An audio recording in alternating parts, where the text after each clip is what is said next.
Hey, Algebra 2, this is the second day of our in-class at home, so this is for 317. So what we're doing is we're focusing on even and odd functions. So if you were working at deltamath.com, then you kind of have already done a little bit of the even and odd functions. So today you're going to be focusing on the pictures and determining whether they're even, odd, or neither. And if you're working on the worksheet, you're going to be doing that from the equation.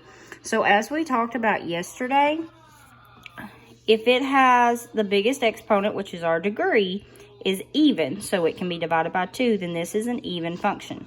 So like number 1, 6 is my biggest exponent. So since 6 is an even number, then this is an even function. Okay, and if you look at the picture, so this is for the Delta Math. So if you're using Delta Math, it should give you a picture. If not, you can go to desmos.com and type it in. So this is the equation for number 1 off of the worksheet. So if you are doing the worksheet, you can actually type this in and graph it to answer the questions. So as you see the picture here, how I know this is an even function is because if you look at the tails, that's the ends, both ends are going the same direction. So since both ends are going down in the same direction, that's an even function. Okay, so then I know that one if I'm looking back at the worksheet. If you look at number 2, we have this absolute value in there. Absolute value does not a polynomial because it doesn't have an exponent that gives me a degree. So that one is going to be a neither. Okay, as far as I'm concerned, we're going to classify that as a neither.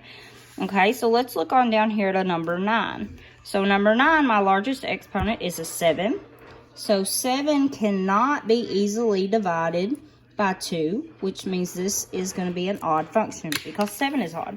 So if you look at the picture, okay, so I've also graphed number 9 from the worksheet. So if you're doing Delta Math, it's going to look something like this. So I can zoom out to show you the picture, but as you can see, it looks nasty.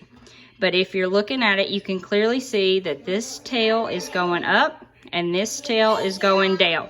So when your tails are doing the opposite, one going up and one going down, that is how you know that it is an odd function. Okay, if you have any trouble while you're working, don't hesitate to let me know. Y'all have a good day.